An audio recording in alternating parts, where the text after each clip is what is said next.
उजळावया आलो वाटा, खरा खोटा निवाडा. बोलविले बोले बोल, धनी विठ्ठल सन्निध.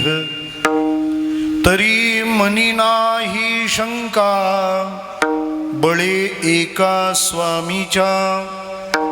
बोलविले बोले बोल, धनी विठ्ठल सन्निध. तुका म्हणे नये आम्हा, पुढे का मागा बाळ. बोलविले बोले बोल, धनी विठ्ठल सन्निध. पांडुरंगा करू प्रथम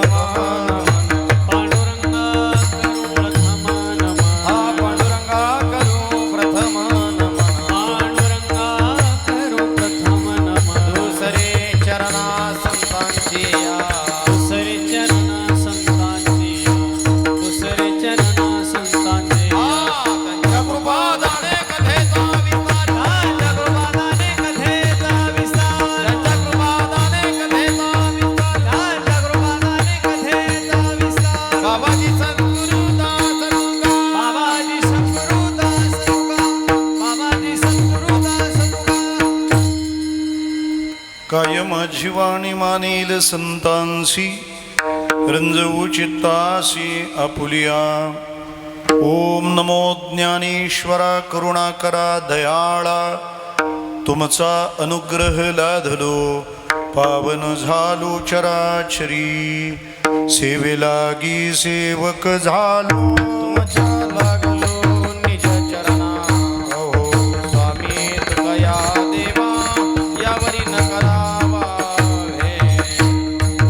मी सेवक झालो, तुमच्या लागलो निज चरणा. हो स्वामी तुकया देवा, यावरी न करावा हे. सेवे लागी सेवक झालो, तुमच्या लागलो निज चरणा. अहो स्वामी तुकया देवा, यावरी न करावा. भेवे लागी सेवक झालो, तुमच्या लागलो निज चरणा. अहो स्वामी तुकया देवा, यावरी न करावा भेरू.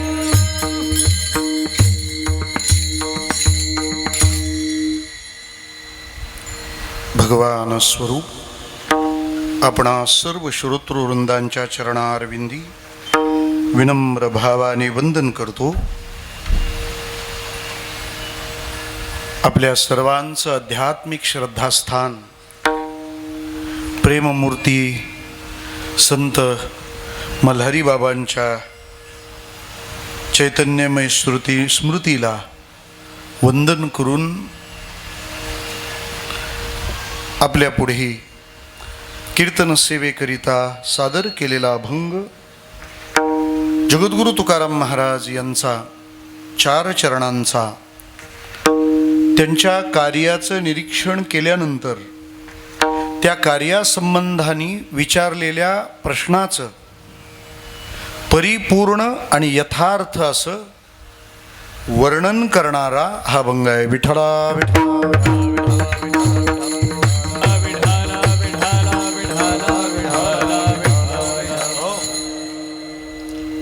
गायलेल्या अभंगाची अर्थपूजा बांधत असताना ज्या निमित्ताने हा धर्ममंडप कीर्तन सभेकरता उद्युक्त झाला आहे, त्या निमित्ताचा परिचय अगत्याचा आहे. संत सानिध्याने पावन झालेली आपली ही जवळकेवणीची भूमी आणि या भूमीमध्ये थोर संत, खरं तर हा सगळा संतांचाच परिसर आहे. मग मल्हार बाबा असतील, पाटील बाबा असतील किंवा आपल्या जवळच असलेले दामोदर महाराज असतील. दामोदर महाराजांचं मला दर्शन झालेलं आहे. अनेकदा त्यांच्याशी संवादही झालेला आहे. संवादातलं त्यांचं रूप कसं असायचं हे तुम्हाला मला पण माहिती आहे. एकदम फक्कड महात्मा, पूर्ण बोध संपन्न म्हणजे त्यांना वंदन करताना त्यांच्या एखाद्या आठवणीने केलं पाहिजे. ते एक वाक्य सांगायचे दामोदर महाराज, संडासात बसा पण संसारिकात बसू नका. त्यांच्या व्याख्या, त्यांचं म्हणणं अगदी सुस्पष्ट होतं. मला वाटतं जवळच पाचोरे वणीला महाराजांचा आश्रम आहे. त्यानंतर काही काळ महाराज त्र्यंबक निवासी झाले. तेव्हा अशा ह्या सर्व संतांच्या परिघात वसलेलं आपलं हे जवळकेवणी गाव, बाबांच्या 70व्या पुण्यतिथीचा समारोह करून आपण यावर्षी 92वा उत्सव करत आहोत. सालाबादप्रमाणे संपन्न होणाऱ्या उत्सवाला यावर्षी विशेष झळाळी याची आहे की या व्यवस्थापनामध्ये युवकांच्या आगमनाने आणखीन समृद्धी झालेली आहे.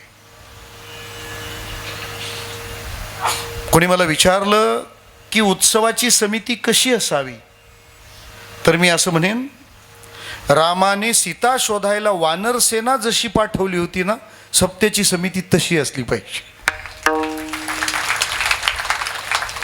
टाळ्या अजून पुढे वाजवायच्या आहेत आपल्याला, कारण पाठवलेली वानर सेना कशी होती हे गुलदस्त्यात आहे ना. कोण कोण होतं त्या टोळीमध्ये? ऐका, त्या टोळीमध्ये अंगदासारखे अनुभवी होते, काय युवक होते, हनुमंतासारखे पराक्रमी आणि प्रामाणिक होते, आणि जांबवंतासारखे ज्येष्ठ बुजुर्ग होते. म्हणजे जानकी शोधायची असेल तर वानर सेना कशी पाहिजे?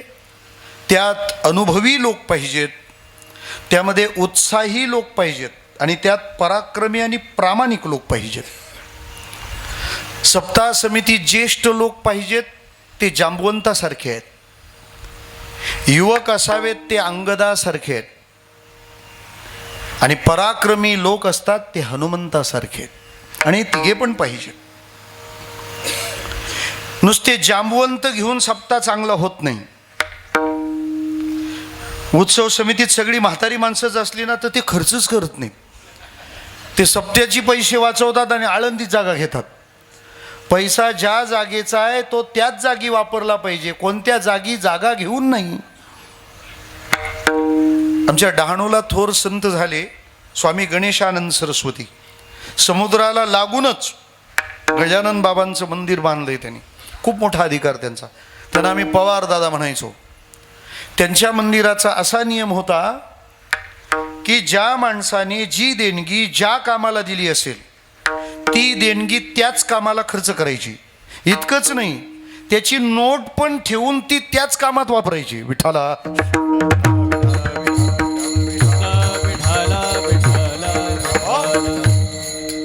त्यामुळे नुसते जांबवंत असले तर ते सगळीकडे बचाव कार्यक्रम चालतो, कळतच नाही सप्ताह समिती आहे का बचत समिती आहे. त्यामुळे नुसते जांबवंत उत्सवात काही कामाचे नाही, नुसते अंगत पण काही कामाचे नाहीत. का जुन्या माणसांनी सप्ताह घेतल्यानंतर ते खर्चच करत नाहीत. आणि नुसती पोरच कमिटीत असली तर सप्ताह परत होत नाही. विठ्ठला कारण त्याच्या सातत्यासाठी जी मजबूती लागते, ते रूट जे आतमध्ये जायला पाहिजेत, त्यासाठी जुने लोक त्यात पाहिजेत. आणि एखादी अडचण आली आपल्या उत्सवाला तर ती कशी पार पाडावी, त्यातून तो उत्सव कसा सुखरूप आणि सुरळीत पुढे न्यावा, यासाठी काही हनुमंत सुद्धा त्या समितीत लागतात. मला असं वाटतं जवळके वणीच्या उत्सवाची झळाळी म्हणजे या तिघांच्या ऐक्याचा गोड परिणाम आहे.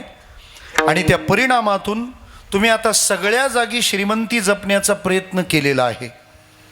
मग वादनाची बाजू असेल नाही तर गायनाची बाजू असेल, ही श्रीमंतीच आणून तुम्ही इथं ठेवली आहे. मला वाटतं कीर्तनाच्या गंधर्व सभेला श्रीमंती जेव्हा महाराष्ट्राची मोजली जाते तेव्हा ह्या लोकांच्या नावांपासून सुरुवात होते. विठ्ठला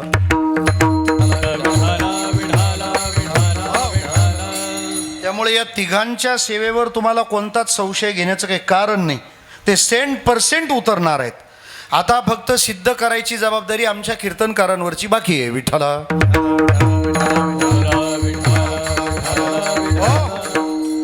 आपण अत्यंत श्रद्धेने बाबांच्या प्रांगणातला हा उत्सव करत आहात. खरं तर उत्सव ही अशी सेवा आहे, उत्सव हा असा उपक्रम आहे की ज्यामध्ये आम्हाला जे साधवायचं आहे, जे गाठायचं आहे तेही गाठलं जाणार आहे आणि तो त्या गाठण्याचा प्रवास रम्य देखील असणार आहे.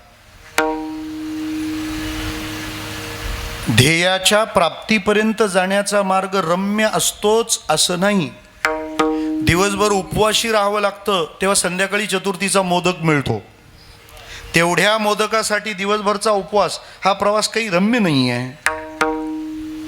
सासवडला पोचल्याचा आनंद वारकऱ्यांना घेता येतो, पण दिवे घाट चढण्याचं दिव्य तर तुम्हाला आहेच ना. पाय पार गळ्यात येतात. म्हणजे त्या प्रवासाला गाठताना तुम्हाला समाधान आहे, पण तिथला प्रवास देखील रम्य असला पाहिजे. एकाला कावीळ झाली, त्याने वैद्याला विचारलं याच्यावर उपाय काय करावा. त्याने उपाय म्हणून जे औषध सांगितलं तो रोगी नाचायलाच लागला. लोकांनी विचारलं नाचायला काय झालं. काय नाही म्हणे, मला औषध माहीत झालंय. आता औषध माहिती झाल्यावर ते औषध घ्यायचं हा अनुभव चांगला का वाईट. पटकन बोला. लहान मुलाला जर औषध पाजायचं असेल तर कसं करावं लागतं. करी ऐसी धावा धावी. त्याला 2 जण पाय पकडायला, 2 जण हात पकडायला, तरी ते मधून असं पुढे येतं. मग त्याचं ते पोट दाबायला, अजून एक नाक पकडायला, नाक दाबायला. तो जरा सूज्ञ ठेवा, कारण ते किती दाबावं, केवढं दाबावं आणि केव्हा सोडावं याचं गणित चुकता कामा नये. बरं एवढं झाल्यावर जमतं का. नाही, त्याचे 2 जण ते डोकं दाबायला लागतात, नाही तर ते स्टिअरिंग फिरवतं. त्याची स्टिअरिंग लॉक करायला 2 जण. बरं त्याला इतकी ताकद येते कुठून काय माहिती. असं म्हणतात जगातली सगळ्यात शक्तिशाली ग्रीप कोणती असेल. लहान मुलाने कडेवर घेतल्यानंतर लहान मुलाला आईचे जे केस पकडतो ना, कोणालाच सुटत नाहीत. विठ्ठला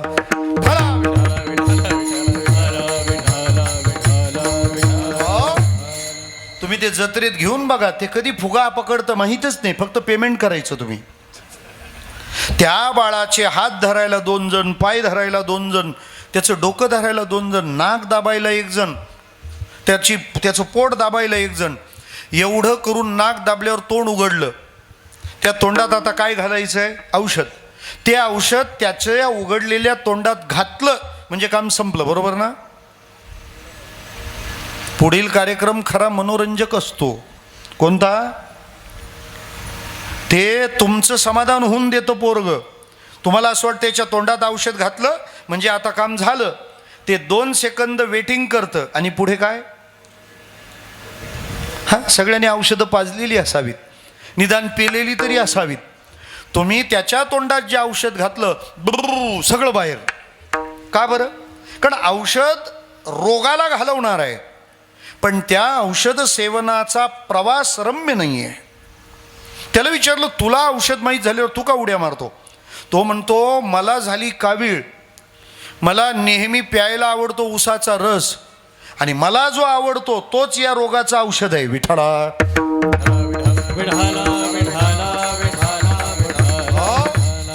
मला सांगा, मग कावीळ होणं त्याला भाग्य वाटणार की नाही. कारण त्याला जे आवडतं तेच त्याला प्यायला मिळणार आहे. मला असं वाटतं आपल्या जीवनामध्ये जेवढ्या जेवढ्या अडचणी, जेवढ्या जेवढ्या विपदा येत आहेत, जेवढी जेवढी संकटं येतात, ज्या ज्या समस्या येतात, त्या सगळ्या समस्यांना एकच औषध. गावचा अखंड हरिनाम सप्ताह. दुसरा उपाय करायचाच नाही. एक जण दवाखान्यात गेला. डॉक्टरने विचारलं काय होतंय. तो म्हणाला तुम्ही पेन घ्या आणि कागद घ्या, कारण मला एक होई नाही. मग माझे त्रासच बघा तुम्ही. म्हणजे काय होतंय. ते म्हणाले डोकं जड झालंय, चक्कर येते, अंग गरम झालंय, तोंडाला चव नाही, पोटात दुखतंय, अख्खं अंगमास दुखू लागलंय, अन्नाची वासना होत नाही, झोप लागत नाही. सगळं लिहून घेतलं. आणि डॉक्टरनी गोळी मात्र एकच दिली. तो म्हणाला, महाराज हे काय करताय तुम्ही? म्हणाले, काय झालं? अहो, मला होणाऱ्या त्रासाची यादी किती मोठी आहे, 7-8 त्रास सांगितलेत आणि तुम्ही औषध एकच दिलंय. ते म्हणाले, बाबा तुला होणारे जेवढे जेवढे त्रास आहेत ना, हे सगळे त्रास फक्त एकाच रोगाचे परिणाम आहेत. त्या रोगाचं नाव आहे ताप. डोकं का दुखतं? ताप आलाय. चक्कर का येते? ताप आलाय. अंग गरम का झालंय? ताप आलाय. भूक का लागत नाही? ताप आलाय. झोप का येत नाही? ताप आलाय. पोटात का दुखतं? ताप आलाय. मग तू ताप निवारणाचं औषध एकदा घेतलं की हे सगळे त्रास आपोआप थांबतील. मला असं वाटतं गावचा अखंड हरिनाम सप्ताह हे त्या तापावरचं औषध आहे. दिसणाऱ्या सगळ्या कटकटी मिटतील. विठ्ठला.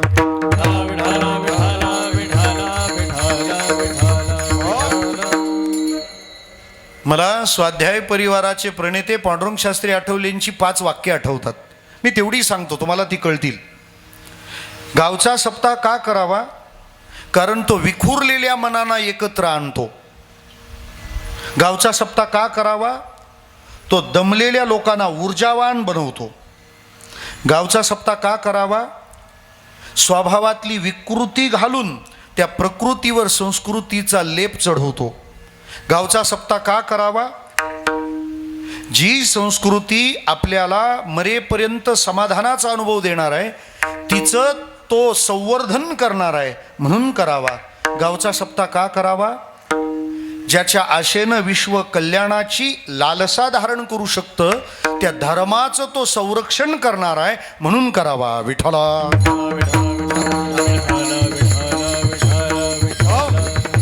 आणि असा सप्ताह कसा करावा?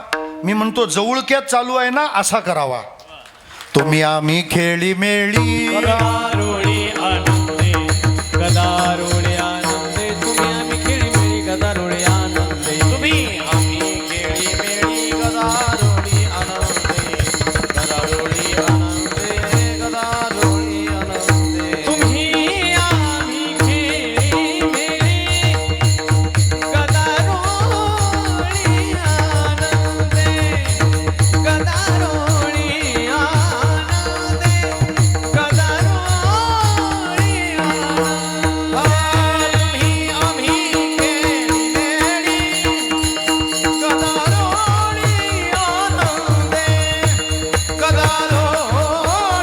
आनंदे, गदारोळी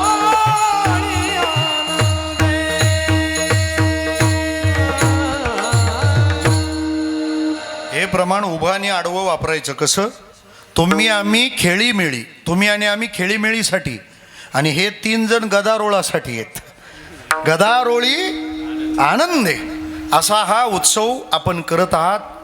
आणखी सोपं सांगू, सामाजिक, आध्यात्मिक, शैक्षणिक, सांस्कृतिक, मानसिक या सगळ्या अंगाने सगळ्या प्रकारच्या मार्गातल्या अडचणींना निवारणाचं एकमेव साधन म्हणजे गावचा उत्सव आहे. 8 दिवस गावाची भावना जणू जवळ केला आलोय की आपण पंढरपुरात आलोय इतका फरक अनुभूतीत यावा. हा बदल कशाचा परिणाम आहे? अहो, कीर्तनकाराला घ्यायला गावात चौकात तरुण मंडळी थांबते, हात जोडून प्रतीक्षा करते, स्वागत करते, प्रणाम करते. हे किती गोड चित्र आहे. तुम्ही आमच्याकडे येऊन बघा, तरुण संध्याकाळी धरूनच आणावा लागतो. दिसणारच नाही तुम्हाला मंडपामध्ये. पारायण आणि कीर्तनाचे मांडव म्हणजे दोन्ही बाजूची हाफ तिकीट असतात. म्हणजे लहान मुलं आणि म्हातारी माणसं. विठ्ठला.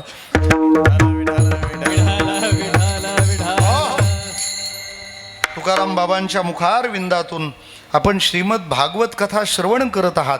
असा संपन्न आणि समृद्ध उत्सव, त्यातली ही आजची सेवा माझ्या वाट्याला आलेली आहे. बाबांच्या स्वरूपाचं दर्शन करताना स्फुरलेली ही रचना आहे. साधू महात्म्यांचं ह्या जगातलं येणं, त्यांचं या जगातलं कार्य याचा परिचय आम्हाला झाला पाहिजे. या अभंगाची विशेषता अशी आहे की या अभंगात मी हे सगळं जे करतोय ते का करतो आहे तुकाराम महाराज असं या अभंगातून व्यक्त होतात.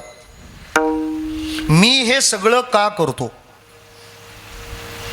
महाराज मी काय करतो हे ज्या वेळेला लोकांना सांगतात तेव्हा प्रश्न लोकांनी विचारलेला असावा की हे सगळं जे चाललंय तुमच्या हातून यामागचा उद्देश काय, हे सगळं तुम्ही का करत बसलात, असं काय पाहिलं लोकांनी संतांच्या जीवनामध्ये की ज्यामुळे त्यांनी लोकांना हा प्रश्न विचारला. मी 2-3 उदाहरणं तुमच्या पुढ्यात आणून देतो. स्वामी विवेकानंदांकडे एक ज्योतिषी गेला. ज्योतिषी विवेकानंदांकडे गेलाय, विवेकानंद ज्योतिषाकडे गेले नाहीत. विठ्ठला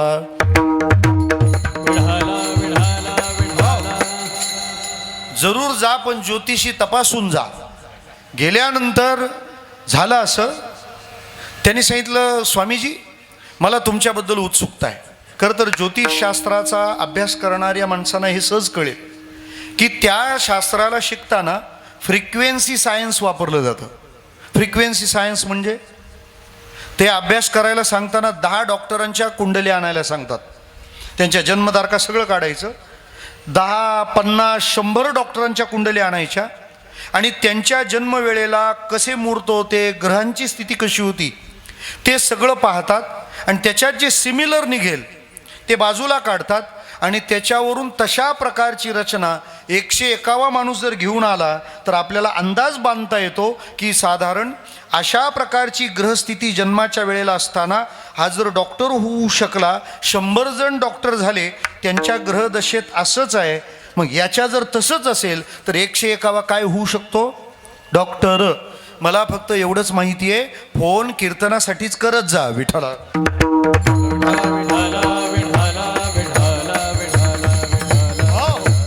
फ्रिक्वेन्सी सायन्स असतं ते. तेवढं झालं तसं पाहिलं की करूयात. तो विवेकानंदांना का भेटायला आला, कारण विवेकानंदांचं एक तर आयुष्य अत्यंत अल्प आयुष्य. त्यामध्ये ते जगभरात फिरून आले. अमेरिकेमध्ये त्यांच्या विचारांचे हजारो चाहते तयार झाले. भारत त्यांनी आसेतू हिमाचल तुडवलाय. महाराष्ट्रातूनही स्वामीजी येऊन गेले. लोकमान्य टिळकांची त्यांची भेट झालेली आहे, ट्रेनमधला प्रसंग आहे. मग त्या ज्योतिषाला अप्रूप काय होतं की एवढा फिरणारा माणूस आहे ना, याची ग्रहदशा कशी आहे ती आपण पाहूया, म्हणजे आपल्याला अंदाज येईल आणि आपलं ज्योतिषातलं ज्ञान आणखी पक्क होईल. तो स्वामीजींकडे आला आणि म्हणाला स्वामीजी मला तुमच्याबद्दल जाणायचं आहे. स्वामीजी म्हणाले बोला ना काय. आता महाराज म्हटल्यावर त्याच्याकडे सगळ्या प्रकारची लोक येतात, त्याला वेलकम टू ऑल करावं लागतं. आमच्या भिवंडी तालुक्यात गणेशपुरी नावाचं क्षेत्र आहे, तिथं नित्यानंद स्वामी महाराज नावाचे संत झाले. तुकाराम बाबा ते मूळचे मंगलोर कर्नाटक. त्यामुळं शेट्टी लोक, उडुपी लोक त्यांच्या हॉटेलात नित्यानंद स्वामींची प्रतिमा दिसणार. ते गणेशपुरीला राहायचे. त्या डोंगरात त्यांनी खूप मोठी साधना केली. जगातला सगळ्यात मोठा मसाजिस्ट डॉक्टर राम भोसले त्यांचे गुरु नित्यानंद स्वामी महाराज. नित्यानंद स्वामींनी त्यांना पाठवून दिलं हिमालयामध्ये. तिथं त्यांना महाअवतार बाबाजी भेटले आणि त्यांनी मग त्यांना मसाजची कला शिकवली. 3 गुरु त्यांनी त्यांच्या जीवनात केले. तिसरे महाअवतार बाबाजी, दुसरे नित्यानंद स्वामी महाराज आणि त्यांचे पहिले गुरु भिवंडीचे शांताराम भाऊ महाराज. नारायण महाराज तुम्ही येऊन गेले एकनाथ मंदिरामध्ये. मला म्हणायचं काय, त्यांच्याकडे सगळ्या प्रकारची लोक यायची. त्याच्यामध्ये आकडा खेळणारे पण यायचे. आता हे कदाचित तुम्हाला कळणार नाही किंवा कदाचित कळेल. ते आल्यावर स्वामीजींना वाईट वाटायचं का, साधूकडे लोक, भजनी लोक आले की त्याला बरं वाटतं. मग ते जवळ आल्यावर स्वामीजी त्यांना हाकलून लावायचे. मग हाकलून लावायला काय करायचे, खडे उचलायचे आणि फेकून मारायचे. पण ते इतके बिलंदर, स्वामींनी खडे त्यांच्या अंगावर फेकले की ते खडे झेलायचे. झेलून झाले का मोजायचे. खडा म्हणजे हरळ कदम सर. विठ्ठला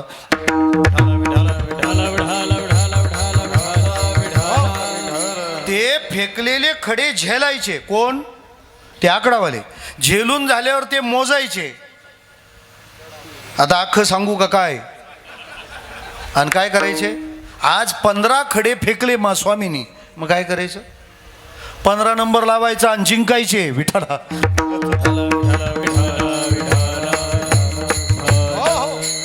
स्वामीजी म्हणाले तुला काय जाणायचं आहे. नाही म्हणे मला आहे ना तुमची कुंडली, तुमचा हात नाही बघायचा, म्हटले मग मला तुमचा पाय बघायचा आहे. स्वामीजी म्हणाले हे काय ज्योतिष आहे? म्हणे हां, कारण जो माणूस फार फिरतो, ज्याला फार फिरावं लागतं, त्याच्या पायावर चक्राचं निशाण असतं. कोण म्हणाला? ज्योतिषी स्वामी विवेकानंदांना. त्याच्या पायावर चक्राचं निशाण असतं. स्वामी विवेकानंद गालातल्या गालात हसले आणि म्हणाले ज्योतिषी बाबा, तुम्हाला जे पाहिजे ना ते मी नाही दाखवू शकत. म्हणाले का? त्याचं कारण आहे म्हणे, हा नरेंद्र जाणत्या वयाचा झाल्यापासून गुरुकृपेनं जे मिळालं ते या जगात वितरित करण्याकरता, जगाला हा कल्याणाचा मार्ग दाखवण्याकरता हा नरेंद्र अनवाणी पायानं इतक्या वाटा चालला की आता त्याच्या तळपायावर फक्त भेगाच आहेत. आणि एवढ्या भेगांमध्ये तुम्हाला चक्र कसं काय दिसायचं? त्याच्यापेक्षा माझ्यावर विश्वास ठेवा आणि असं समजा की माझ्या पायावर चक्र आहे असं नाही, माझ्या पायावर चक्र सोडून दुसरं काहीच नाही. विठ्ठला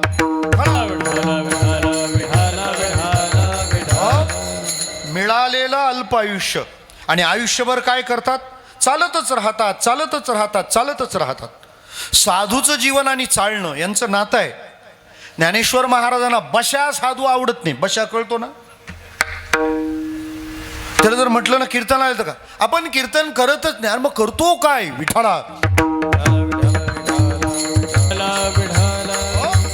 कीर्तन. ह्या जगात कीर्तन सोडून करण्यासारखं दुसरं काय आहे का? बोला. काहीही केलं तरी लोक त्याच्यासाठी कीर्तन करतात.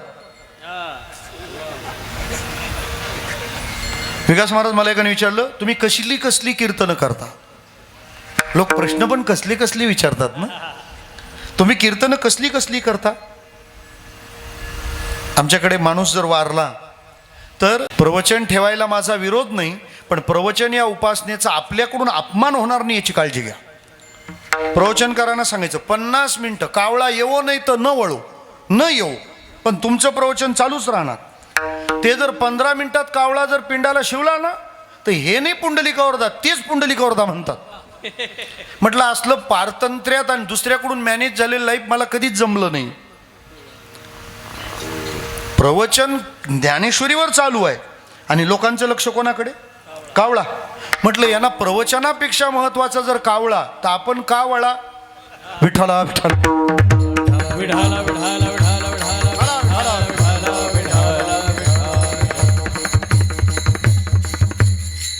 रातीचं कीर्तन ठेवण्याची पद्धत आहे. त्याने मला विचारलं कीर्तन कसलं करता? मी त्याला एका वाक्यात सरळ सांगितलं, वरातीचं व रातीचं. जमलं तर पा, नाही तर राहू द्या. थोडं 5G असू द्या, थोडा त्रास घ्या, एखाद दिवस घेत जा. विठ्ठला कसलं कीर्तन करायचं आहे? वरातीचं व रातीचं. म्हणजे आम्ही काहीतरी सतत केलं पाहिजे असा आग्रह आहे. ज्ञानोबारायांनी साधू समजावण्याकरता कल्पतरूला पाय दिलेत. काढा पसायदान, बोला.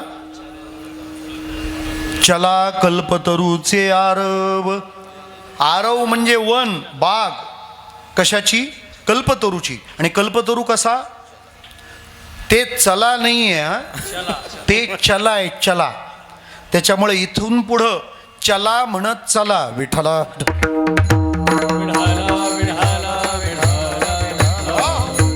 ज्ञानोबाराय म्हणतात असा बसका साधू चालणार नाही. चरई वेती.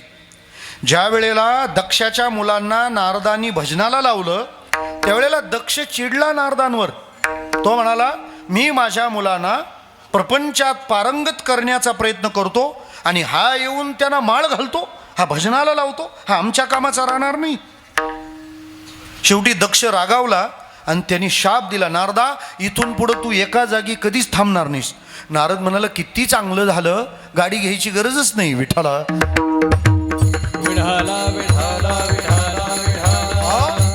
त्यामुळे नारदांना एका जागी एका मुहूर्ता व्यतिरिक्त थांबता येत नव्हतं. त्यांची थांबण्याची जागा म्हणजे फक्त कीर्तन. नारदांना एका जागी थांबता येत नाही, तेव्हापासून त्यांच्या गादीवर उभा राहणाराला पण तोच नियम. विठ्ठला स्वामी विवेकानंद अखंड चालतात, इतके चालतात की त्यांच्या पायाला भेगा पडतात. त्यांच्या पायाला चिरा जातात, पण तरी त्यांचं फिरणं त्यांचं चालणं थांबतच नाही. ही एक गोष्ट. दुसरी बाब सांगतो तुम्हाला. तुकाराम महाराज साधनप्रेमी होते, त्यामुळं त्यांचा बराचसा साधन काळ हा डोंगरांवर झालाय. 3 डोंगर देऊच्या परिघात आहेत: भंडारा, घोरावडेश्वर आणि भामचंद्र. हे 3 डोंगर महत्वाचे आहेत, म्हणून तिथं ब्लास्टिंग करत जा विठ्ठला.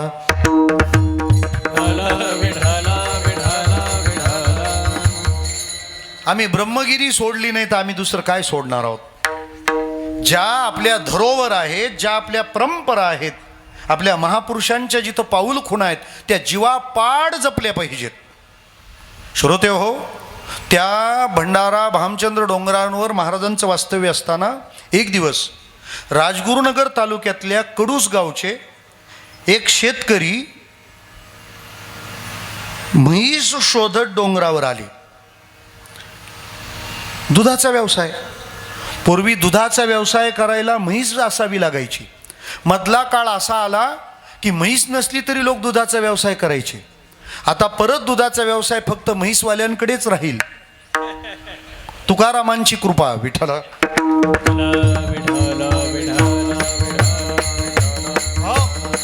तुकाराम हे नाव कोणत्याही काळात येऊ, निवाडा करायचंच काम करील विठ्ठला.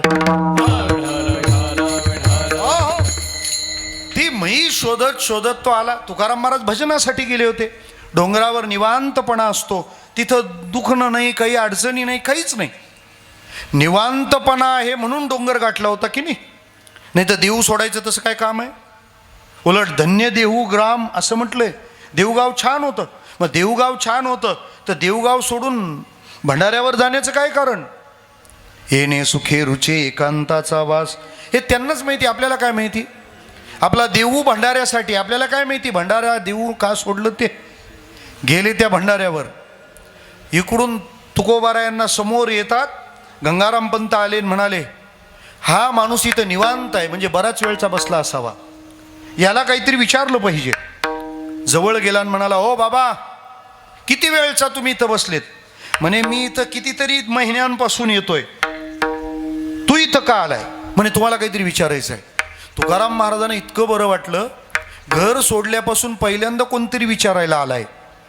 हा एकच साधक दिसतो जगात. बोल, तुला मी काय परमार्थ सांगू? तर तो परमार्थ नका सांगू, माझी ती आशा शिंगांची म्हैस गेली, ती तुम्ही पाहिली का एवढं सांगा. तुकाराम महाराजांनी कपाळाला हात लावला. बाबा, म्हैस सापडेल तुला, पण जन्म म्हैस सापडवण्यासाठी नाही, जन्म देव सापडवण्यासाठी आहे. प्रयत्न तुझे त्या प्रांतातले असले पाहिजेत. देव पहावया करीवो सायास, देव पहावया करीवो सायास, देव पहावया करीवो सायास, देव पहावया करीवो सायास. न धरी हे आस नाशिवंत, नाशिवंत, न धरी हे आस नाशिवंत, नाशिवंत.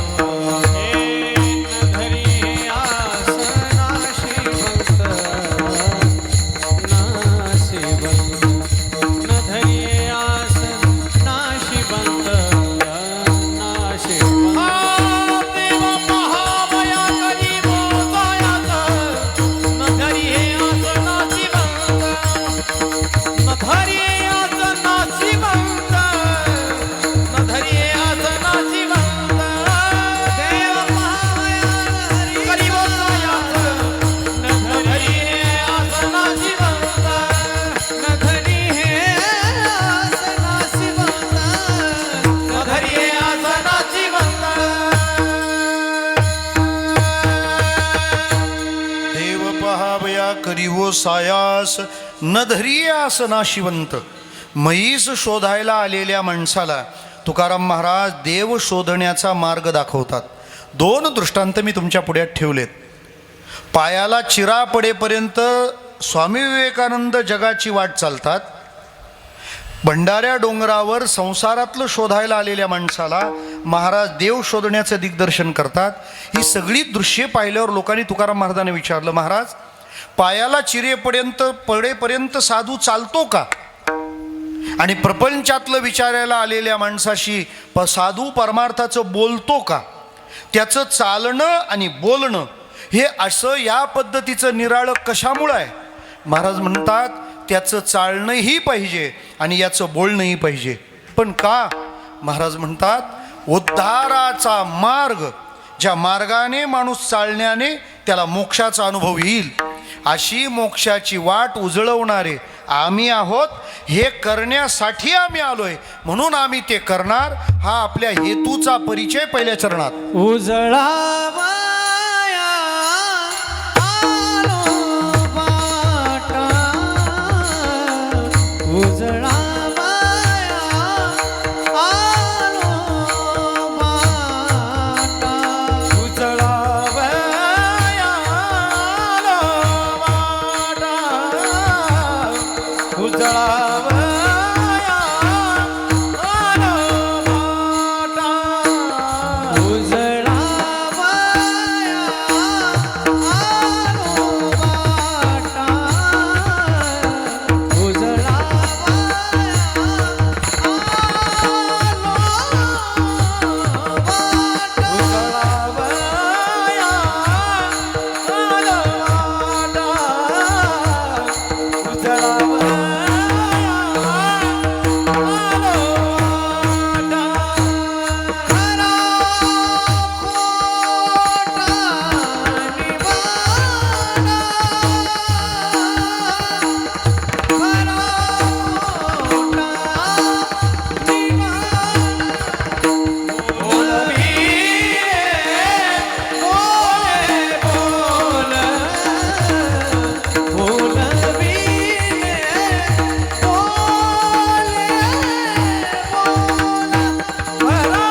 सोबत गाणारे गायक भरपूर आहेत, पण समरूप गाणं कसं आहे हे दोघांकडे बघून घ्यावं आपण.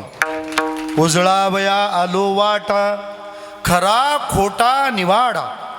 विवेकानंद चालतात का आणि तुकाराम महाराज बोलतात का? वाट उजळवायला आलेत ना म्हणून. हे बघा, संतांवर इतकी जबाबदारी आहे, इतकी जबाबदारी आहे, त्यांना काही वाटा मोडाव्या लागतात, काही वाटा बनवाव्या लागतात, काही वाटा उजळवाव्या लागतात. विठ्ठला विठ्ठला. काही वाटा मोडाव्या लागतात, काही वाटा बनवाव्या लागतात आणि काही वाटा उजळवाव्या लागतात.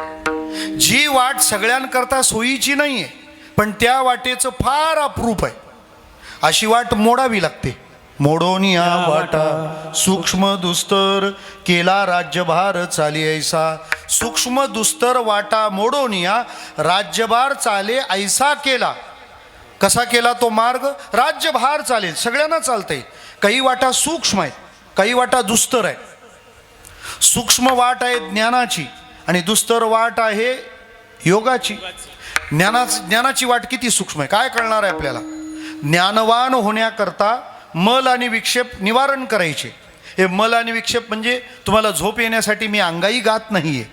मल शब्दाचा अर्थ मनात पाप वासना येणं आणि विक्षेप या शब्दाचा अर्थ जे बघायला सांगितलंय, जिथं लक्ष द्यायला सांगितलंय ते सोडून दुसरीकडे टकामका पाहणं याला म्हणतात विक्षेप.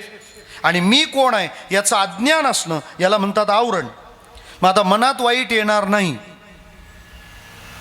काय डेअरिंग आहे ना, किती डेंजर आहे. मनात वाईट येणार नाही. थोडा वेळ डोळे मिटून ध्यान करण्याचा प्रयत्न करा, कसे पिराचे उरूस भरतात पहा. विठ्ठला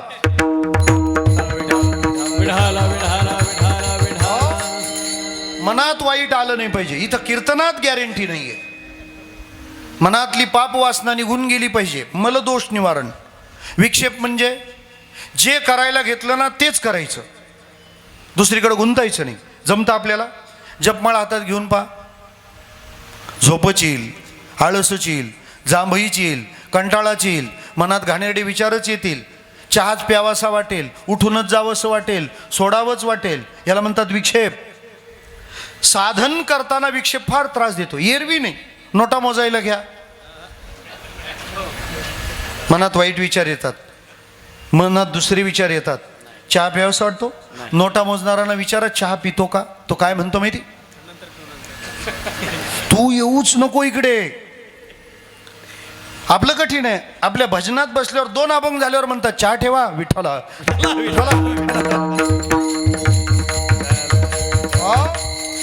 सगळं आटोपल्यावर जागर भजन करणारे आणि त्यांना चहा ठेवणारे हे विशिष्ट प्रवृत्तीचे विशिष्ट व्यवस्थेतले असतात. त्याच्यात नवीन प्रकार आलाय. हे कीर्तन झाल्यावर पण नंतर कोणतं तरी कीर्तन असतं विठ्ठला.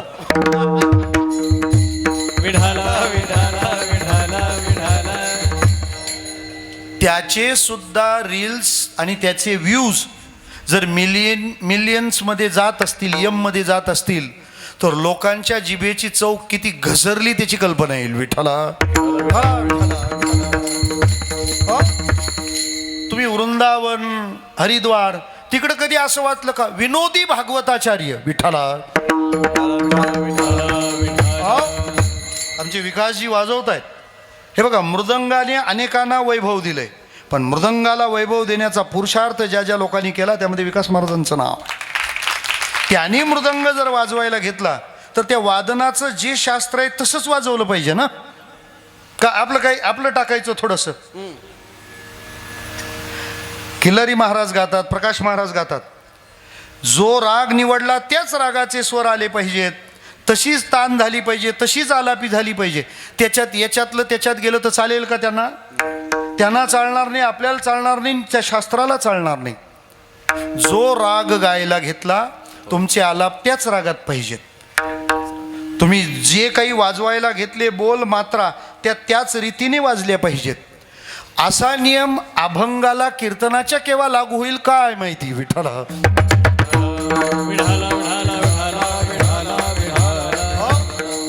पाहिजे ना असं. तुम्हाला शास्त्र आहे, तुम्हाला शास्त्र आहे, आमचं काय. जुना काळ इतका छान होता, तुकाराम बाबा सांगतील आपल्याला.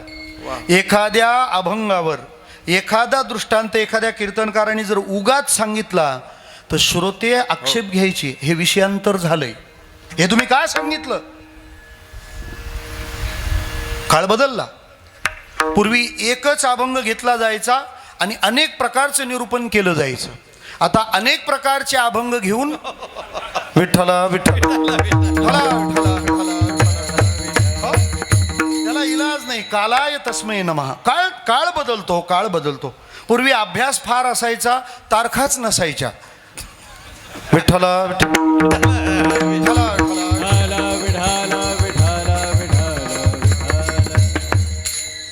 मला म्हणायचं काय तात्पर्याने ते फक्त तुम्ही ऐका.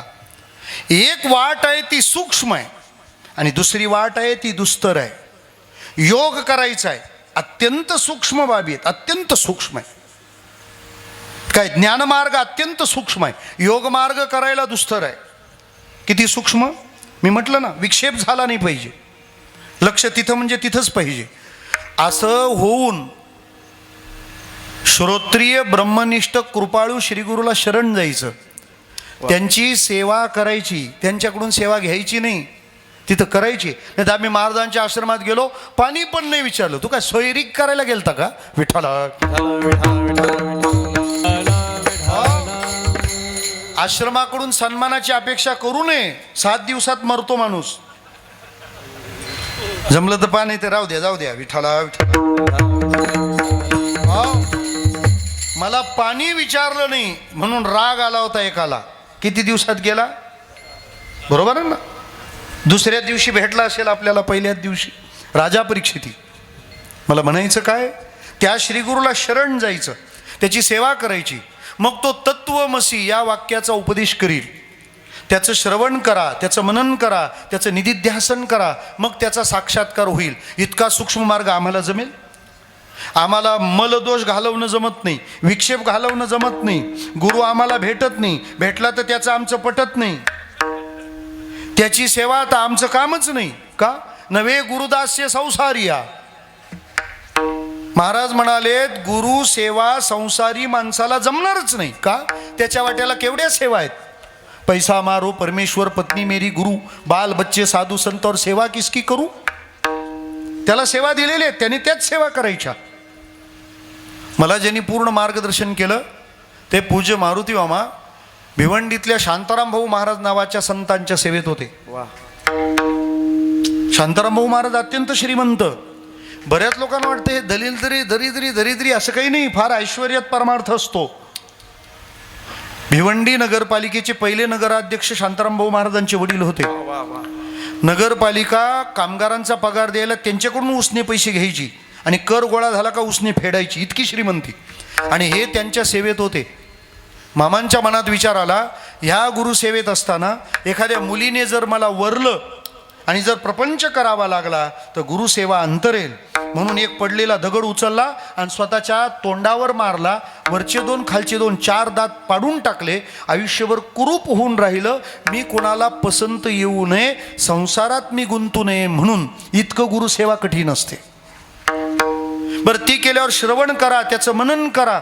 तो पण शब्द म्हणजे असा जोक नाही की ऐकायला मस्त वाटतो. तत्वमसी, तो तू आहेस, मी ब्रह्म आहे, या बोधावर जायचा विचार आहे आणि त्याचं मनन करत बसा. हे मी सांगू लागलो तरी आपण झोपू लागाल, म्हणजे हा सूक्ष्म विचार आहे.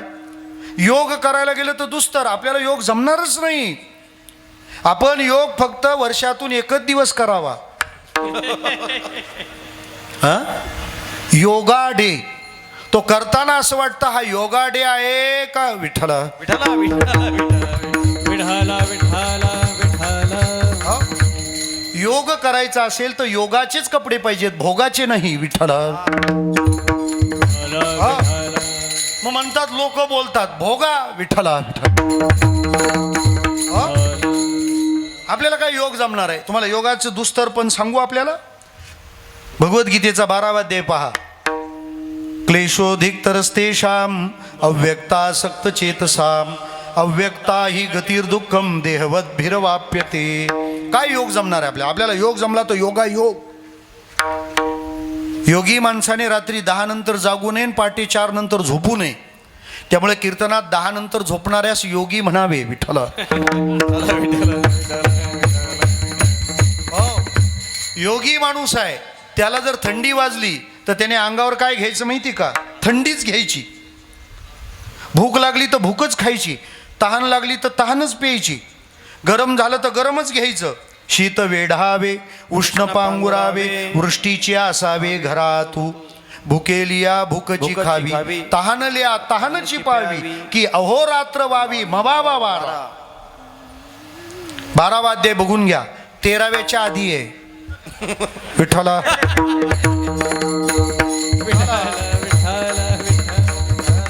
नाही तर हे म्हणायचे 10वा झाल्यावर पाहू, म्हणून म्हटलं 13व्याच्या आधी येतो. इतका कठीण योग आहे. बरं करायला गेला तर किती कठीण. 6वा अध्याय पहावा. शुचौदेशे प्रतिष्ठाप्य स्थिरमासनमात्मना. त्यामुळे लोक रंजक म्हणून योगाकडे वळतात. आणि योगाचा उद्देश सुद्धा काय असला पाहिजे, योगश्चित्तवृत्ती निरोध. हा चित्तवृत्तीचा निरोध हे योगाचं स्वरूप आहे. एकाला विचार तू योगाला का जातो, ॲसिडिटीचा त्रास झालाय. छान आहे, औषध आहे का ते. योग ही भगवत प्राप्तीची उपासना आहे.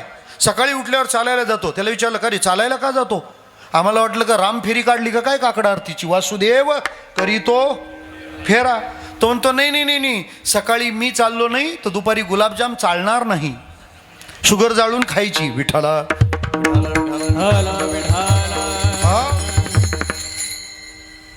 शरीराला सक्षम ठेवणं हा योगाचा गैरवापर आहे. का शरीर सक्षम राहिलं पाहिजे. इथं योगाचा हा तात्पुरता हॉल्ट आहे. त्याचा मेन हॉल्ट काय, त्या परमात्म्याची भेट होईपर्यंत हे शरीर भजनासारखं राहिलं पाहिजे. साधकाने भोगी शरीरावर जेवढं प्रेम करतो त्याच्यापेक्षा जास्त भजनी माणसाने प्रेम केलं पाहिजे. आम्हाला सकाळी उठल्यावर देवाच्या दर्शनाच्या आधी इंद्रियांची दर्शनं सांगितलीत. कराग्रे वसते लक्ष्मी. का पाय आपले हात यांना धन्यवाद माना. कानांवर कधीतरी हात फिरवा. या कानांचे उपकार आहेत कीर्तन ऐकू दिलं यांनी. या डोळ्यांचे उपकार आहेत विटेवरचा पांडुरंग यांनीच पाहिला. म्हणून मला असं वाटतं की भोगाला उपभोगण्याची क्षमता हा योगाचा उद्देश नाही. हे शरीर भजनासाठी टिकलं पाहिजे हा उद्देश आहे. आणि या बारीक गोष्टी आपल्याला होणार नाहीत, हे दुस्तर आहे. महाराज पद्मासनात बसावं, आपल्या उजव्या पायाची टाच गुदद्वार आणि शिश्नेंद्रिय जे आहे त्या इंद्रियांच्या मध्ये जी 4 बोटाची शिवणी आहे ती टाच तिथं दाबायची आणि अधोदिशेला जो चाललेला अपान वायू आहे तो उलटा फिरवायचा. मग त्याच्यात मूलाधार चक्रात 3.5 वेड्यात निजलेली जी कुंडलिनी आहे, नागाचे पिले कुंकुमे नाहले. ज्ञानोबारायांनी ओवीत ते लिहिलंय जे अजून सोनोग्राफीत पण दिसलं नाही. विठ्ठला, तक्रार माझी एवढीच आहे. ज्ञानोबारायांनी ते लिहिलंय जे सोनोग्राफीत दिसलं नाही. मग तरी अजून आपल्याला ज्ञानेश्वरी दिसली नाही. विठ्ठला विठ्ठला, एक दिवस तरी हातात घ्या. फक्त तो दिवस आपले दिवस व्हायच्या आत असावा.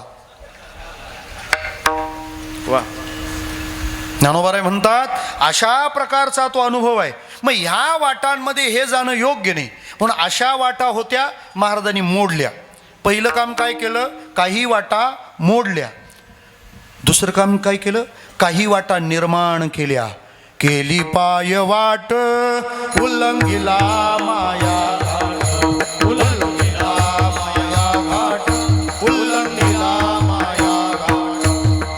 केली पाय वाट उलंघिला माया घाट, उलंघिला माया घाट, उलंघिला माया. केली पाय वाट उलंघिला माया घाट, उलंघिला माया घाट, उलंघिला माया घाट. केली पाय वाट उलंघिला माया घाट, उलंघिला माया घाट, उलंघिला माया केली पायवाट, निळोबारायांचा अभंग आहे. उल्लंघिला माया घाट, अशी वाट केली महाराज, अशी वाट केली की सगळे त्या मार्गाने चालतील. तुका म्हणे केली सोपी पायवाट तरावया भवसागर रे. म्हणजे काही वाटा मोडल्या, काही वाटा निर्माण केल्या. पण निर्माण झालेल्या वाटेवर लोक चालू लागले. आणि निर्माण झालेल्या वाटेवर लोक चालू लागले की लोकांना वाट दाखवणाऱ्या वाटेची पण कधी कधी वाट लागते. आणि मग शासन योजना राबवतं निर्मल वारी. का? त्या वारीच्या वाटेवर जी अस्वच्छता झाली का, आणि होणार महाराज, का होणार नाही? लोकांनी वारकऱ्याला बोलू नये. 10 लाख लोक त्या रस्त्याने जात आहेत, 10 लाख लोक जात आहेत. बरं, व्यवस्था नाही आहेत, फार एक्सपेक्टेशन सुद्धा नाही आहेत. आणि वारी म्हणजे कुंभमेळा एवढे पैसे पण नाही आहेत. विठ्ठला,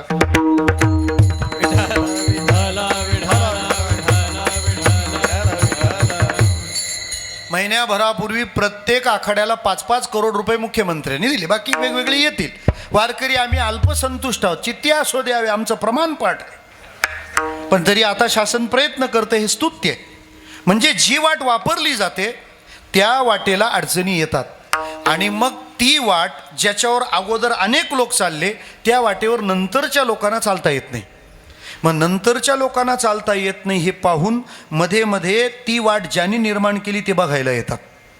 त्याला म्हणतात उजळावया आलो वाटा. ज्या वाटेनं चालायचंय त्या वाटेला उजळवावं लागतं, सतत उजळवावं लागतं. म्हणजे सोपं सांगतो तुम्हाला, आमच्याकडे कोकणात शेतीचे मुख्य हंगाम कामं दोनच.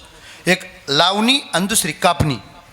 ते कापणीचं काम आलं ना की भात कापायला असं अर्ध गोलाकार एक शस्त्र असतं, काय म्हणतात त्याला? विळा.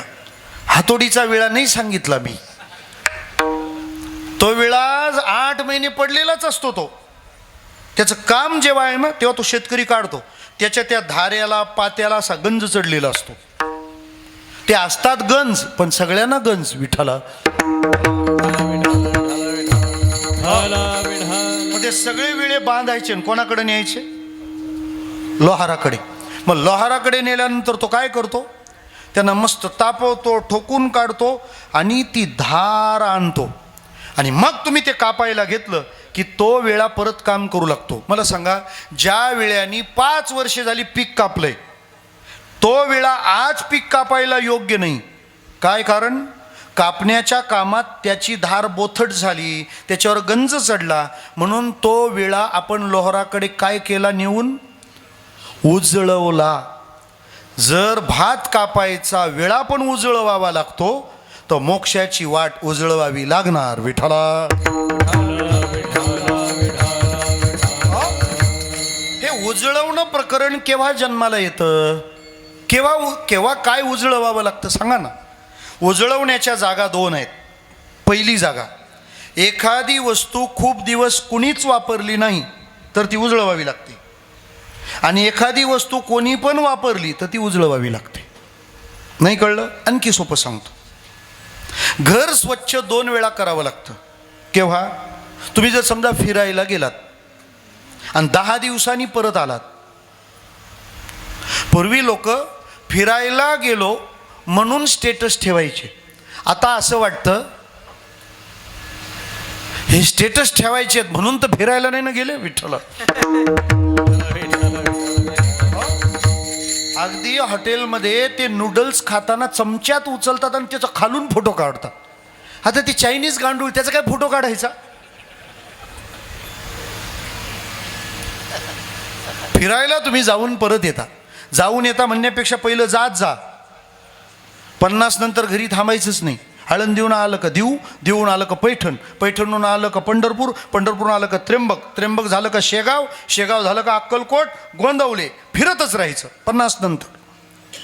का? फिरल्यावर बरं वाटतं की नाही? आपण फिरल्यावर आपल्याला बरं वाटतं.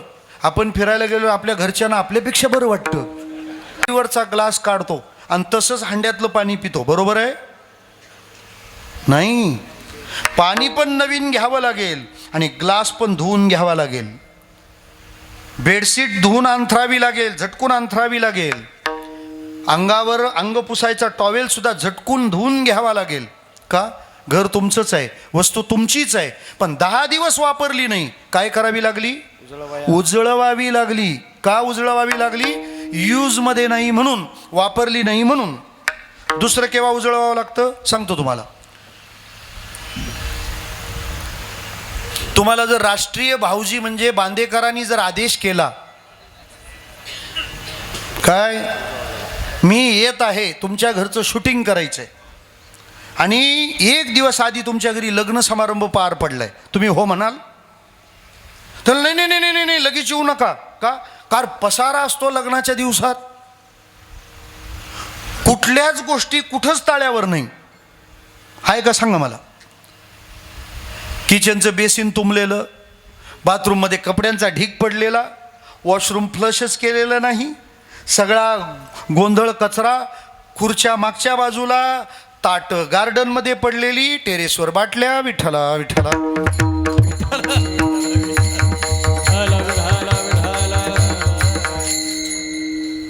तुम्ही काय सांगणार त्याला? आदेशला आदेश कराल 5 दिवस येऊ नका. 5 दिवसात तुम्ही काय करणार? लादी धुवून घेणार, सगळं किचन स्वच्छ करणार, वस्तू नीट नेटक्या लावणार, जिथल्या तिथे. मला काय म्हणायचं आहे, तुम्ही फिरायला गेले तेव्हा 10 दिवस घर बंद होतं म्हणून उजळवलं, आणि आता लग्न समारंभ पार पडलाय, आता तुम्ही घरीच आहेत, आता का उजळवलं? मला काय म्हणायचं आहे कळलं? 10 दिवस घर बंद आहे, का उजळवावं लागतं? कुणीच वापरलं नाही म्हणून. आणि लग्न झाल्यावर घर उजळवावं का लागतं? कुणीही वापरलंय म्हणून. आता ते स्वच्छ करावं लागेल. संप्रदाय सुद्धा अशाच पद्धतीने काम करतो. आणखी सोपं सांगू का? ज्ञानोबाराय पण वाट उजळवायलाच आलेत, तुकाराम महाराज पण वाट उजळवायला आलेत, मल्हारी बाबा पण वाट उजळवायला आलेत, पाटील बाबा पण वाटच उजळवायला आलेत. मग ज्ञानोबाराय आणि तुकोबारायांच्या वाट उजळवण्यात फरक काय? ज्ञानोबाराय त्यामुळे वाट उजळवतात कुणीच त्या वाटेला लवकर आलं नव्हतं म्हणून, आणि तुकाराम महाराज वाट का उजळवतात? कुणी पण वाटेवर आलं होतं म्हणून. विठ्ठला,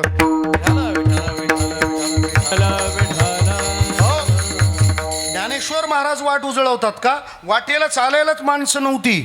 लोपले ज्ञान जगी ती कोणी अवतार पांडुरंग बोला नाव ठेवी ज्ञानी आरती ज्ञान राजा महाकैवल्य तेज देवाती साधू संत मनोवेद आरती ज्ञान राजा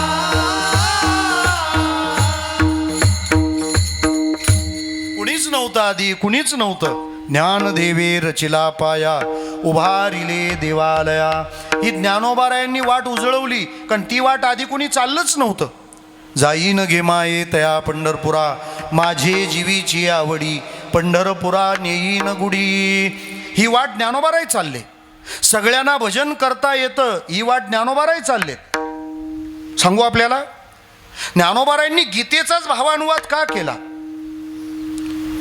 ज्ञानेश्वरी हे गीतेचं भाष्य नाही गीतेचा तो भावानुवाद आहे ज्ञानेश्वरी स्वतंत्र ग्रंथ आहे आणि ज्ञानेश्वरी स्वतंत्र ग्रंथ आहे त्याला प्रणाम करायचा असतो ज्ञानेश्वरीची मापं काढायची नसतात मग आपली मापं चुकतात विठ्ठला विठ्ठला विठाल विठाल विठाल विठाल विठाल वारकरी संप्रदायाच्या हिशेबात कोणी यायचंच नाही आपल्या हिशेबात गोंधळ होतो विठ्ठला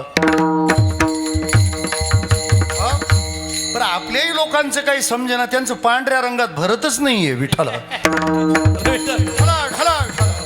नामा म्हणे ग्रंथ श्रेष्ठ ज्ञान देवी नामा म्हणे ग्रंथ श्रेष्ठ ज्ञान देवी एक तरी होवी अनुभवा एक तरी होवी अनुभवावी गीतालंकार नामधारी गीतालंकार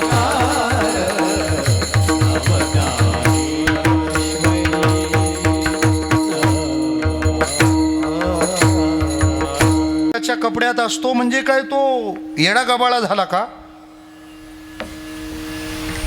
मला वैकुंठवासी दामोदर महाराजांनी एक गोष्ट सांगितली होती मी पाचोरे वणीला त्यांना भेटायला आलो होतो नाशिकचा चाफेकर परिवार घेऊन आला होता मला पहिल्यांदा ते म्हणाले आम्ही मामासाहेबांच्या अनुग्रहित मामासाहेबांची माळ होती महाराजांवर पूर्ण कृपा मामासाहेबांची तेव्हा दामोदर महाराज म्हणाले मामा मला ऋषिकेशला जायचं आहे तेव्हा मामासाहेब म्हणाले दामोदरा मी तुला परवानगी देतो पण पांढऱ्या रंगातला वारकरी म्हणून चाललास तिकडून येताना मला तसाच पाहिजे विठ्ठला विठ्ठला त्यामुळं ब्रह्ममूर्ती दामोदर महाराज सगळ्या ज्या अवस्थांच्या पलीकडे होते पण अंगावरचा पांढरा रंग हां त्यांना संन्यासाबद्दल प्रेम आहे म्हणून त्या अंगावर कायम पिंक कलरची एक शॉल घ्यायची विठ्ठला हो बनियन असायची आणि कीर्तनापुरतंच मला वाटतं कुर्ता नेहरू घालत असतील आणि ती शॉल मात्र अंगावर कायम पांघरलेली असायची श्रोते हो वारकरी संप्रदायाचा पांढरा वेश हा पांढरा संन्यासच आहे कारण वारकरी संप्रदाय वृत्तीचा संन्यास मानतो आणि वृत्तीचा संन्यास फार मोठा आहे सांगू आपल्याला वृत्ती भगवी झाली ना मग कपडा भगवा नाही झाला तरी चालतो आणि वृत्ती भगवी नाही केली तर कपडा भगवा असून उपयोग नाही विठ्ठला ज्ञानेश्वरी हा भावानुवाद ज्ञानोबारायांनी का केला दुसरे होते ना त्या ग्रंथांवर का नाही बोलले त्याचं कारण मला आज तुम्हाला सांगायचं आहे गीतेवरच का भाव व्यक्त केले त्याचं कारण कोणी कोणत्याही जातीतला असला तरी भजनाने तो मुक्त होऊ शकतो हे वेदाचं सार पहिल्यांदा व्यक्त केलंय गीतेने ज्ञानोबाराय तर किती स्पष्ट बोललेत वेदाचं उणेपण फेडण्याकरता वेदच पुन्हा जन्माला आले त्याचं नाव गीता आहे कारण वेद वाचायला वेद संपन्न एके ठाई परिकृपा नाही सहान नाही जो कानी लागला ती वर्णाच्याची वेदाध्ययनाचा अधिकार त्रैवर्णिका नाही बरं मोक्षाचं ज्ञान वेदात आहे मग मोक्षाचं ज्ञान वेदात आहे. वेद तर सगळ्यांना अभ्यासता येणार नाहीत. म्हणून भगवंताने कृपा केली आणि ते सगळं गुह्य आणलं कशात? गीतेत आणलं. आणि मग गीतेनं सांगितलं की तो पापी जरी असला तरीही तो भजनाने मुक्त होऊ शकतो. तो पाप्याच्या पोटी जन्माला येऊ द्या, नाही तर त्याच्या पोटी पाप जन्माला येऊ द्या. दोन्ही बाजू गीतेने सांगितल्या. तो पाप्याच्या पोटी जन्माला येऊ, नाही तर त्याच्या पोटी पाप जन्माला येऊ. अपिचेत सुदुराचारो भजते मामनन्य भाग, म्हणजे त्याच्या पोटी पाप घडो, नाहीतर ते पाप योनी ही होतू का, श्रुताधीतई न होतू का, बरी मजसी तुकिता तुका तुटी नाही. मग भगवान काय विचार करतात? कोणत्याही कुळात जन्माला आलेल्या माणसाला मोक्ष मिळणार आहे त्याने भजन केल्यावर. हे वेदात होतं म्हणून आम्हाला अभ्यासता आलं नाही, आम्हाला अभ्यासण्याचा अधिकार नाही. मग अभ्यासण्याचा वेद अधिकार नाही, गीता अभ्यासता येईल म्हणून ते ज्ञान भगवंतानी कशात आणून ठेवलं? गीतेत आणलं. आता गीतेने काय सांगितलं की कोणतेही पापकर्म होऊ देत, पण भजनाला लागल्यावर माणूस मुक्त होतो. पण आता दुसरी अडचण कोणती आली? गीता अभ्यासण्याचा अधिकार आला, पण अज्ञान. संस्कृत भाषा जगाची कळेना. आपल्याला कुठं संस्कृत कळतं? आपलं संस्कृत लय कठीण. अनुस्वारम देतम संस्कृतम होतम, त्याच्यात काय एवढं? भुंगम कुरितम काष्टम भुसकटम पडतम भुई. आपल्या मराठीचे जेवढे वांदे आहेत तर संस्कृतचं काय घेऊन बसता? मला काय विचारलं, श्रावण म्हात्रे दर्शन म्हात्रे कुठं राहतात? म्हटलं डोंबिवलीला. फळीवर वंदना, खाली उतरव वंदना पडेल विठाला. ते फणीवर बंधन आहे. मग ज्ञानोबाराय काय म्हणतात? वेद काय म्हणाला? कोणती कर्म घडो, कुठेही जन्म मिळो, मुक्त होणार आहात ना. ते ज्ञान कशात आलं? गीतेत. मग ही वाट जगाला कळण्यासाठी गीता कळली पाहिजे असं करूया. श्रोते हो, ज्ञानेश्वरी सांगणं म्हणजे पण वाट उजळवणंच आहे. आणि अशी उजळवलेली वाट ज्यांना मिळाली ते जर अजून ज्ञानेश्वरी शिवाय जगत असतील तर धन्य ते संसारी. विठ्ठला. बऱ्याच लोकांना वाटतं ज्ञानेश्वरी हा पारायणाचा ग्रंथ आहे, पारायण सांगून पलायन करू नका. इलेक्ट्रॉनिक वस्तू आणली तर त्याच्यासोबत एक बुकलेट येतं, माहिती काय म्हणतात त्याला? Manual guide. ते आल्यावर आई म्हणते हे बाजूला ठेव, रद्दीवाला येईल. आपण तेवढाच उपयोग करू शकतो. काय असतं त्या मॅन्युअल गाईडमध्ये? तुम्ही ती वस्तू कशी वापरावी त्याचं ज्ञान आहे ना. श्रोते हो, ज्ञानेश्वरी भारतीय जीवनाचं मॅन्युअल गाईड आहे. वा वा. माझी शिकलेल्या लोकांना विनंती आहे का आमची अडाणी माणसं भावनेने मान्य करतील, शिकलेल्यांचं काय. तुम्ही पारायणाचा ग्रंथ म्हणून अजिबात वाचू नका.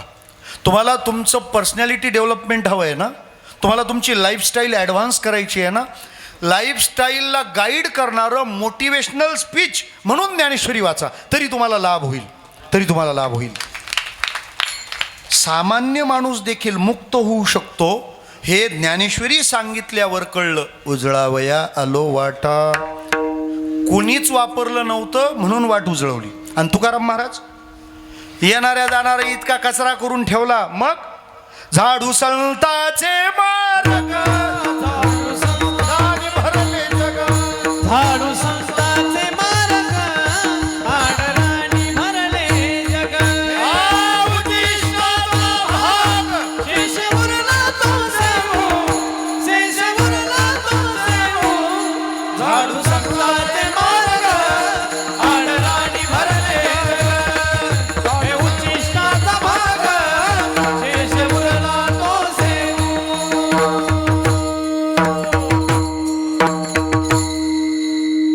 निळोबा गिरमकर ही चाल फार गोड म्हणायची. श्रीगोंद्याची काळी टोपी, जुने टाळकरी, ह्या परंपरा आहेत जी तुमच्या द्वारा जपली जाते आहे.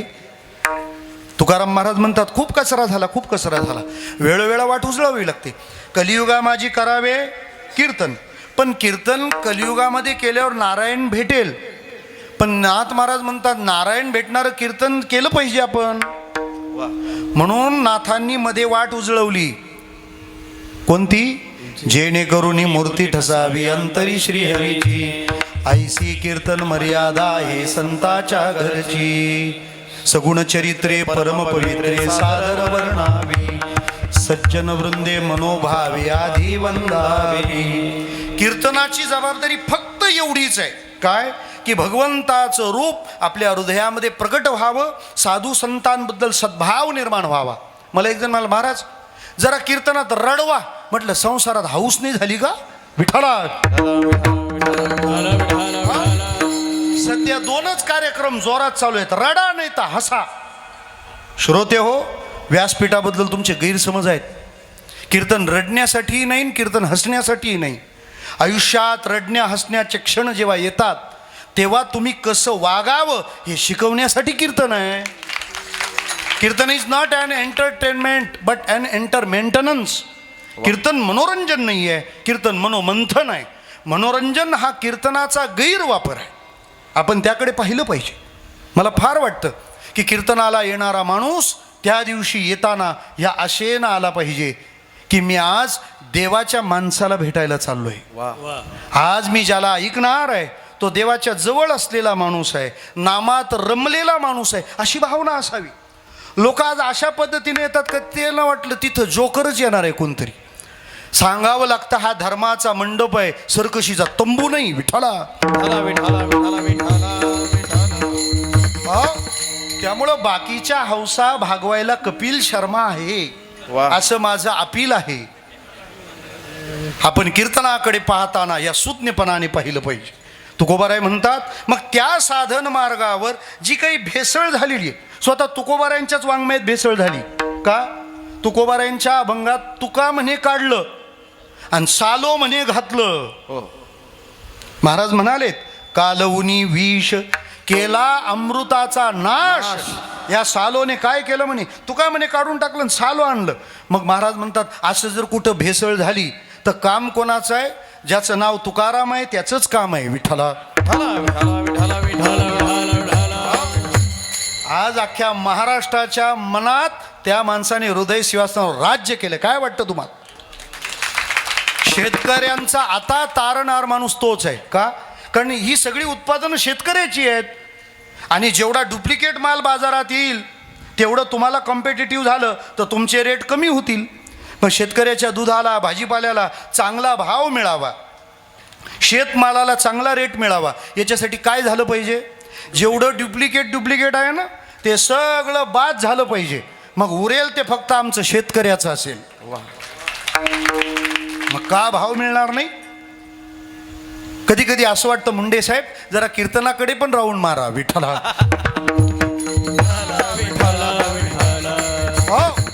उजळावया आलो वाटा, खरा खोटा निवाडा. हे खरं आहे, हे खोटं आहे, याचा निवाडा तो करण्यासाठी आम्ही आलो. लोक म्हणू लागले, महाराज निवाडा करणं फार कठीण आहे, ते कोणालाही जमणार नाही. महाराज म्हणतात, निवाडा मी करतोय पण हे मी बोलतच नाही.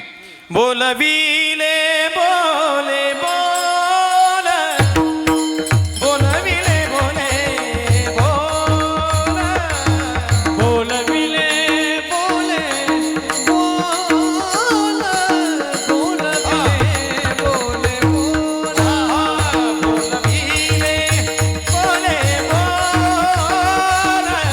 बोलविले बोले बोल, बोलविले बोले बोल,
नाही आमा.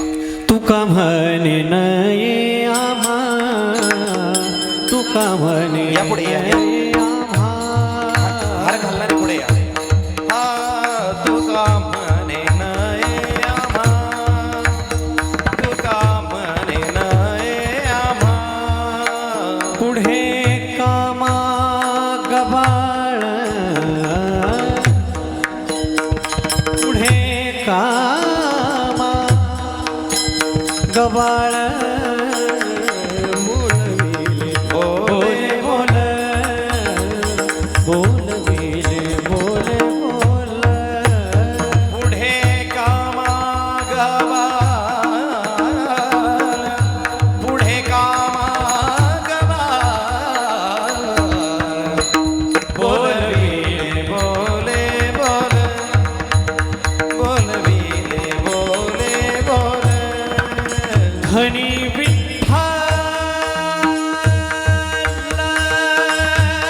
सनिदरा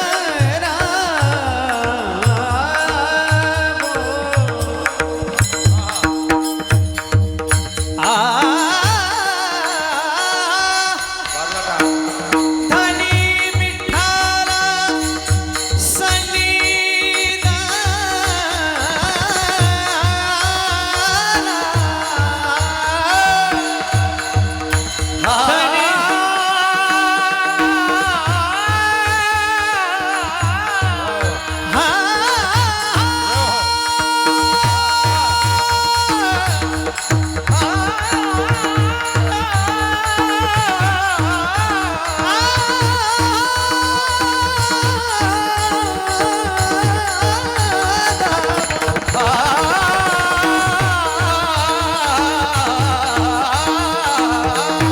धनी विठ्ठल सनिध धनी विठ्ठल सनिध बोलविले बोले बोल, बोलविले बोले बोल, बोले बोल. बाबी तर पुरवल्यात. महाराज म्हणतात मी वाट उजळवत निघालो, हे मी करत नाहीये. बोलविले बोले बोल धनी विठ्ठल सन्निध. हे बोल बोलवले ज्याने तो माझा धनी. कोण? विठ्ठल. तो माझ्या सोबत आहे, सन्निध आहे. एकच प्रश्न आहे, तो क्लिअर करतो, थांबतो. लोकांनी विचारलं पण महाराज खरं आणि खोटं याचा निवाडा करणं म्हणजे तुम्हाला माहिती आहे काय? महिन्याला बदली होऊ शकते. म्हणजे हा मॅटर जुना आहे. कारण तिसरं चरण तरी मनी नाही शंका, बळे एका स्वामीच्या. बळ असावं लागतं. आणि लोक म्हणतात खरं बोललं तर. हा एवढं तर खुल्लं आहे का नाही? कोणाला खरं सांगता? कोणाला खरं सांगता? कसलंही कीर्तन झालं तरी आभार मानणारा काय बोलत असतो? काय महाराजांनी छान कीर्तन केलं, श्रोते मंत्रमुग्ध झाले, निम्मे झोपत होते. मंत्रमुग्ध झाले. पण जर असं बोलले तुम्ही, ते झोपले होते लोक, चालत नाही. म्हणजे निवाडा करणं आवडत नाही लोकांना. त्यांनी विचारलं ना महाराज काय वाटतं सांगायचं, खूप छान आहे, अजिबात